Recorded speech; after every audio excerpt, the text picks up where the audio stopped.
di sini saya akan melakukan pemeriksaan visus pada pasien. Nah, di sini Pak, di sini saya akan melakukan pemeriksaan fisik, di mana nanti saya akan menyuruh Bapak untuk menutup matanya Bapak. Mungkin nanti Bapak merasa tidak nyaman, tetapi saya akan bekerjanya seprofesional mungkin.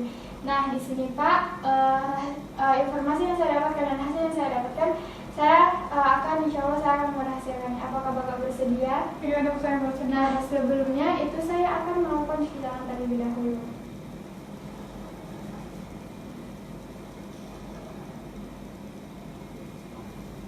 Nah, baik.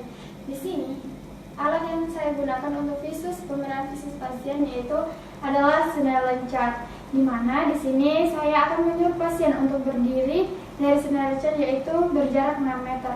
Nah, Pak, bisa kita tutup sebelah kiri mata Bapak. Pak, bisa kita lihat huruf ini? Iya dok. Baik, di sini pasien tidak bisa. Pak, bisa kita tutup kembali, tutup sebelah mata kanan Bapak. Pak, bisa kita sebutkan huruf yang saya tunjuk? Tidak dok. Nah, di sini pasien tidak bisa. Melihat menyebutkan angka yang saya tunjuk pada Snellen chart. Nah, di sini saya akan melakukan hitungan jari. Nah, di sini saya berjarak dengan pasien yaitu berjarak 6 meter dari pasien. Pak, bisa kita tutup kembali mata Pak.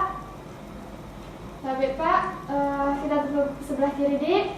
Nah, Pak, bisa kita hitung jari saya? Tidak dok. Nah, di sini pasien tidak bisa menghitung. Nah, saya akan maju satu langkah, di mana di sini saya berjarak 5 meter dari pasien. Pak, bisa kita hitung jari saya? Tidak dok. Nah, di sini pasien belum bisa menghitung jari saya, dan saya akan maju satu langkah lagi dengan saya di sini berjarak 4 meter dari pasien. Pak, apakah Bapak bisa menghitung jari saya? Iya dok. Berapa Pak? 4. Kalau ini 3. Nah, baik. Pak, bisa kita tutup kembali mata kanan Bapak. Nah, di sini saya masih berjarak 4 meter dari pasien. Pak, bisa kita hitung jari saya? Tidak dok. Di sini pasien tidak bisa menghitung jari saya, dan saya akan maju satu langkah, di mana di sini saya berjarak 3 meter dari pasien. Pak, bisa kita hitung jari saya? Tidak dok. Nah, di sini pasien tidak bisa menghitung jari saya. Saya akan maju satu langkah kembali. Di sini saya akan berjarak 2 meter pada pasien. Pak, bisa kita hitung jari saya? Bisa dok. Berapa Pak? 2. Nah, berapa Pak? 3. Di sini pasien bisa menghitung bisa menghitung jari saya dalam jarak 2 meter. Jadi, interpretasi dari pasien yaitu visus oculi dextra pada pasien yaitu 4/60 dan visus oculi sinistra yaitu 2/60. Baik, di sini saya akan melakukan pemeriksaan segmen anterior pada pasien, di mana di sini saya sebelum melakukan pemeriksaan ini saya sudah cuci tangan terlebih dahulu. Nah, di sini bertujuan untuk mengetahui apakah terdapat gangguan pada mata pasien atau tidak. Nah, di sini alat yang saya gunakan yaitu pen light. Nah, di sini saya akan duduk dengan pasien berjarak 25 sampai 30 cm pada pasien. Nah, selanjutnya yaitu saya akan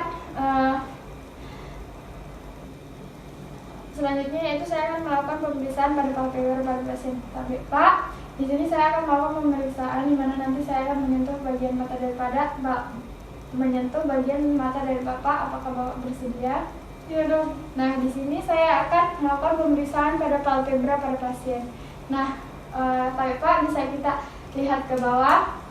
Nah, di sini saya akan menyenter dari lateral ke medial mata pasien. Di sini saya akan menilai pada silia pada mata pasien terdapat squama, hematoma atau massa pada palpebra pada pasien. Dan saya akan melakukannya yaitu saya akan melakukan pemeriksaan yaitu di sebelah kiri mata pasien. Nah, di sini juga saya akan melakukan pemeriksaan yang sama seperti mata sebelah kanan pasien untuk menilai pada silia pada pasien yaitu terdapat hematoma, massa dan squama pada mata pasien. Nah, Selanjutnya yaitu saya akan melakukan pemeriksaan di bagian palpebra dalam pada pasien TB, Pak. Bisa kita lihat ke bawah di sini saya akan menyentarnya dari lateral ke medial. Di sini saya akan menilai apakah ada papul dan folikel pada palpebra dan pasien, dan selanjutnya yaitu saya akan melakukan di sebelah kiri mata pasien yang menyentar dari lateral ke medial dan menilai hal yang sama di sebelah mata kanan pada pasien. Selanjutnya bisa kita lihat ke atas Pak. Nah, di sini saya akan memeriksa palpebra bagian inferior pada pasien. Di sini saya akan menyentarnya dari lateral ke medial.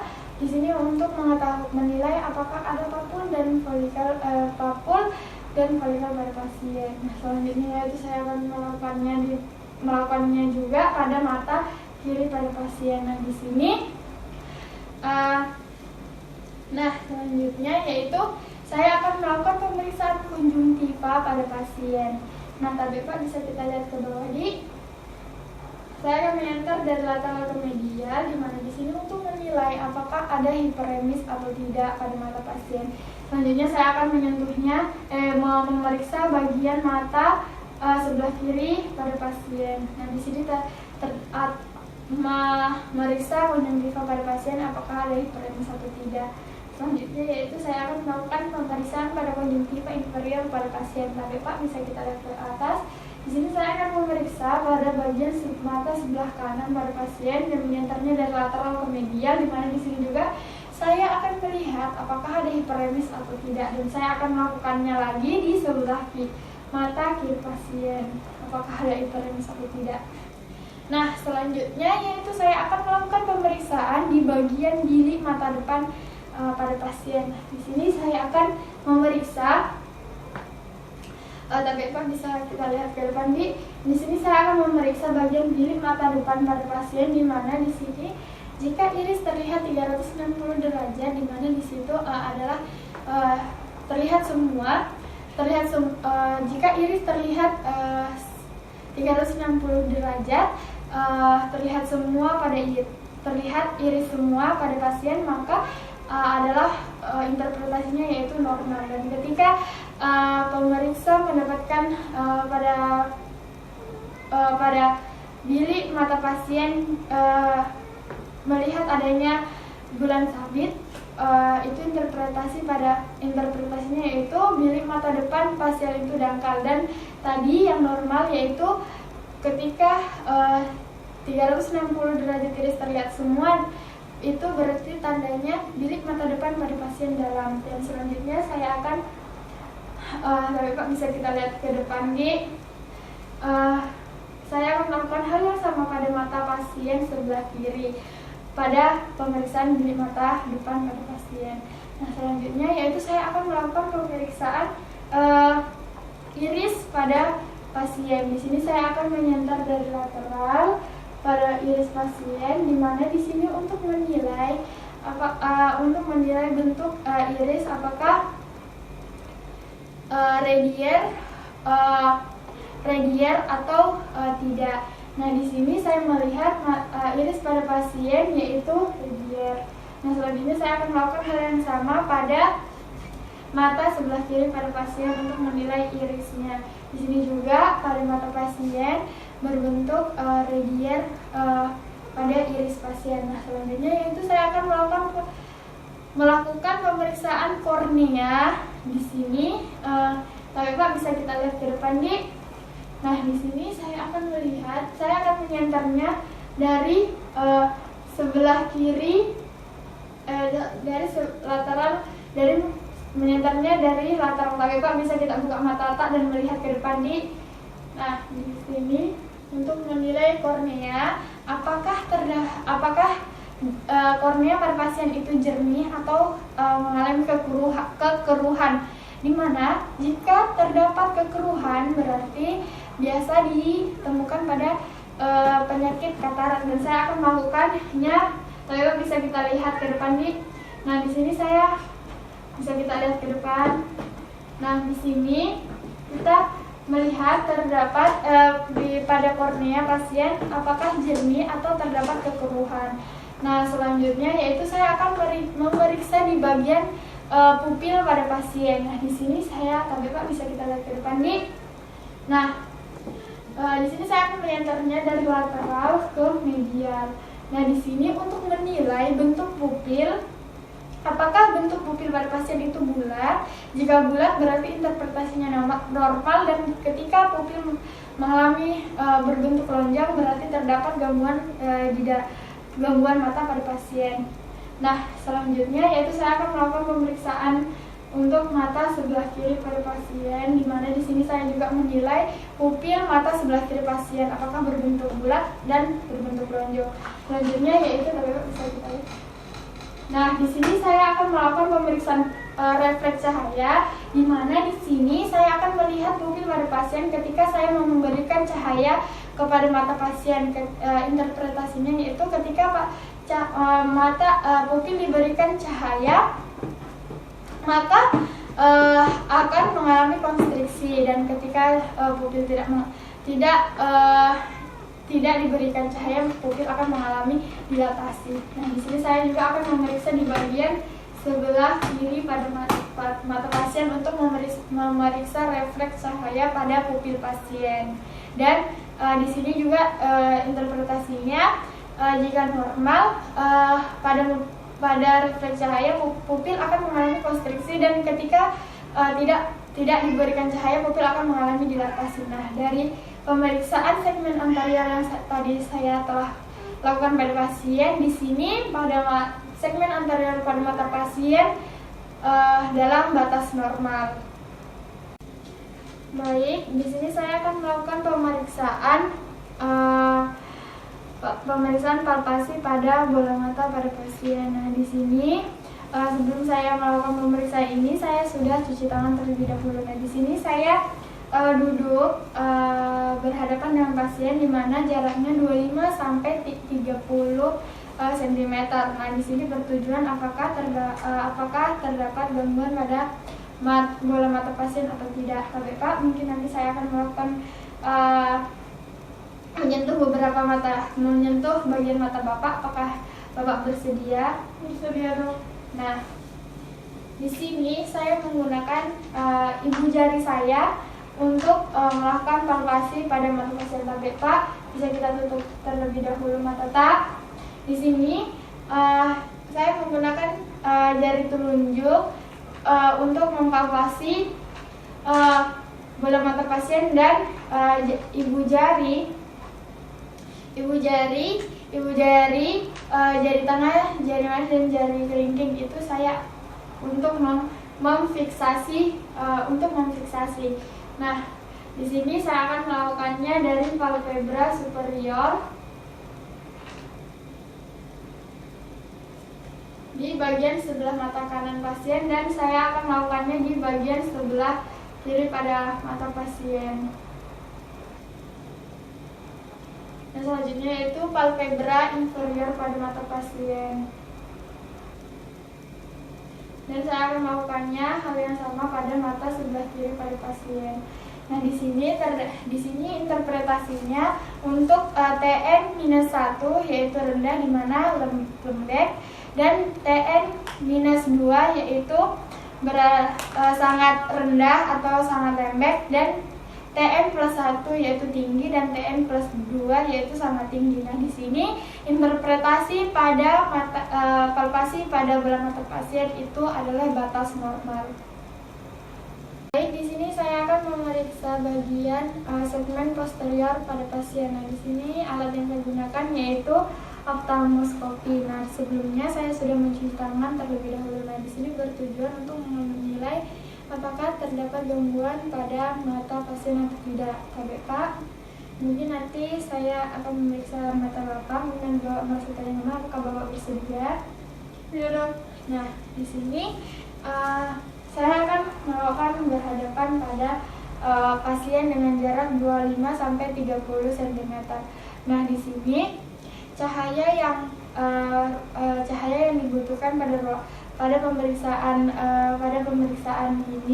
pemeriksaan segmen posterior ini yaitu dengan ruangan yang cukup gelap, kurang cahaya atau gelap. Nah, Selanjutnya yaitu saya meminta pasien tapi Pak bisa kita lihat fokus di depan di tepat di belakang saya. Nah selanjutnya yaitu saya akan meletakkan memeriksa bagian mata sebelah kanan pada pasien dan saya akan memeriksa menggunakan mata sebelah kanan saya untuk memeriksa mata sebelah kanan pasien. Nah, tapi Pak bisa kita lihat ke depan Nah, di sini untuk melihat fundus posisi yang benar. Nah, ketika di sini ketika terdapat refleks cahaya merah pada mata pasien, itu interpretasinya normal. Ketika tidak terdapat refleks cahaya merah pada mata pasien, itu biasanya ditemukan pada penyakit katarak. Nah selanjutnya yaitu saya akan mendekatkan oftalmoskopi pada mata pasien berjarak sampai jarak 5 cm. Coba bisa kita lihat ke depan saya akan perlahan mendekatkan memeriksa mata pasien sampai jarak 5 cm. Nah selanjutnya yaitu saya akan memeriksa pada mata sebelah kiri pasien. Nah selanjutnya itu saya menggunakan mata sebelah kiri untuk memeriksa mata sebelah kiri pada pasien. Selanjutnya saya akan di sini untuk mengetahui apakah ada refleks cahaya merah pada mata pasien atau tidak terdapat refleks cahaya merah pada mata pasien. Nah selanjutnya saya akan mendekatkan, tapi Pak bisa kita lihat ke depan saya akan mendekatkan oftalmoskopi secara perlahan ke mata pasien sampai berjarak 5 cm. Nah, di sini bertujuan untuk menilai nervus opticus, arteri, vena, retina sentral dan area makula serta retina perifer. Nah, di sini interpretasi dari pasien pada segmen posterior pada pasien yaitu normal. Selanjutnya yaitu saya akan melakukan pemeriksaan gerakan bola mata, yaitu alat yang saya gunakan adalah pen light. Nah, di sini saya akan duduk berhadapan dengan pasien dengan jarak 30 sampai 50 cm. Nah, di sini untuk melihat apakah bertujuan untuk mengetahui apakah terdapat gangguan pada mata pasien atau tidak. Nah, Pak, di sini saya akan melakukan pemeriksaan di mana mungkin nanti Bapak merasa tidak nyaman, tetapi saya akan bekerja seprofesional mungkin. Apakah Bapak bersedia? Iya, Dok. Nah, di sini sebelum saya melakukan pemeriksaan ini saya sudah cuci tangan terlebih dahulu. Nah, selanjutnya yaitu saya akan menyenter bola mata pada pasien dengan menggunakan pen light. Nah, di sini saya akan melihat pantulan cahaya pada kornea pada pasien. Nah, selanjutnya yaitu saya akan meminta pasien, tapi Pak bisa kita lihat ke saya nanti jika saya memberikan Bapak nanti lihat pen light pensil saya nanti mata Bapak yang bergerak, tetapi kepala Bapak tidak bergerak Nah, di sini saya akan menggunakan huruf H besar. Tapi Pak bisa kita ikuti bolpen ini. Kepalanya tidak ikut saya ulangi. Kepalanya tidak ikut Pak.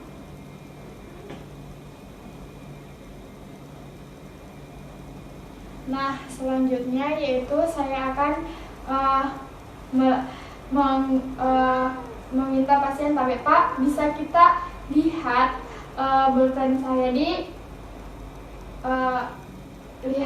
bolpen saya sampai ke lihat pergerakan bolpen saya. Nah, di sini saya akan melakukannya menggerakkan bolpen saya ke bolpen pemeriksa sampai ke bagian hidung pasien. Nah, di sini bertujuan apakah pasien melihat penglihatan ganda atau tidak. Pak, tadi pasnya saya melakukan pergerakan bolpen saya sampai ke hidungnya Bapak, apakah Bapak melihat adanya bayangan atau penglihatan ganda? Tidak, Dok. Nah, di sini pada pemeriksaan gerakan bola mata pada pasien dalam batas normal. Baik, bismillah. Di sini saya selanjutnya yaitu saya akan melakukan pemeriksaan lapangan pandang dengan cara konfrontasi. Nah, di sini saya akan duduk berhadapan dengan pasien dengan jarak 30 sampai 50 cm. Nah, di sini alat yang saya gunakan yaitu pen light. Nah, selanjutnya sebelumnya saya melakukan pemeriksaan ini saya sudah cuci tangan terlebih dahulu, dan di sini bertujuan untuk mengetahui apakah ada gangguan pada mata pasien atau tidak. Pak, di sini saya akan melakukan pemeriksaan mata. Mungkin nanti Bapak merasa tidak nyaman, tetapi saya akan bekerja seprofesional mungkin. Apakah Bapak bersedia? Iya, Dok. Nah, selanjutnya yaitu saya akan meminta pasien untuk menutup mata sebelah kiri pada pasien. Bapak bisa kita tutup mata sebelah kiri pada mata Bapak. Nah, selanjutnya saya juga akan saya sebagai pemeriksa untuk menutup mata yang sejajar pada pasien, mata yang ditutup pada pasien. Nah, selanjutnya saya akan meminta pasien untuk melihat merespon apakah pasien melihat objek yang saya gerakkan atau tidak. Tapi Pak, bisa kita lihat, tapi Pak sebelumnya Bapak menghadap, memandang, melihat mata saya tidak boleh melirik atau menoleh pada bolpen yang pen light yang saya pegang di tapi Pak, bisa kita lihat objek bolpen saya. Iya, Dok. Bisa kita lihat. Iya, Dok. Bisa kita lihat. Iya, Dok. Bisa kita lihat. Iya, Dok. Bisa kita lihat. Bisa, Dok. Bisa kita lihat. Bisa, Dok. Bisa kita lihat. Bisa, Dok. Bisa kita lihat. Bisa, Dok. Bisa kita lihat. Bisa. Bisa kita lihat. Bisa, Dok. Bisa kita lihat. Bisa, Dok. Bisa kita lihat. Bisa, Dok. Bisa kita lihat. Bisa, Dok. Bisa kita lihat. Bisa, Dok. Bisa kita lihat. Bisa, Dok. Bisa kita lihat. Bisa, Dok. Bisa kita lihat. Bisa, Dok. Bisa kita lihat. Bisa, Dok. Bisa kita lihat. Bisa, Dok. Bisa kita lihat. Bisa, Dok. Nah, selanjutnya yaitu saya akan memeriksa di bagian mata sebelah kiri pada pasien. Tapi Pak, bisa kita tutup mata sebelah kanan Bapak. Caranya seperti tadi, Pak. Bapak memandang mata saya dan tidak boleh menoleh ke pen light saya di tablet. Pak, bisa kita lihat. Bisa, Dok. Bisa kita lihat. Bisa, Dok. Bisa kita lihat. Bisa, Dok. Bisa kita lihat. Bisa, Dok. Bisa kita lihat. Bisa, Dok. Bisa kita lihat. Bisa, Dok. Bisa kita lihat. Bisa, Dok. Bisa kita lihat. Bisa, Dok. Bisa kita lihat. Bisa, Dok. Bisa kita lihat. Bisa, Dok. Bisa kita lihat. Bisa, Dok. Nah, di sini bisa kita lihat. Bisa, Dok. Bisa kita lihat, Pak. Bisa, Dok. Bisa kita lihat. Bisa, Dok. Bisa kita lihat. Bisa, Dok. Bisa kita lihat. Bisa, Dok. Oke, satu kali lagi, Pak. Bisa kita lihat. Bisa, Dok. Bisa kita lihat. Bisa, Dok. Bisa kita lihat. Bisa, Dok. Bisa kita lihat. Bisa, Dok. Nah, baik. Di sini mungkin bisa di. Nah, di sini untuk interpretasi pada tes lapangan pandang dengan cara konfrontasi pasien dalam batas normal. Nah, baik, itulah video tentang pemeriksaan fisik pada mata.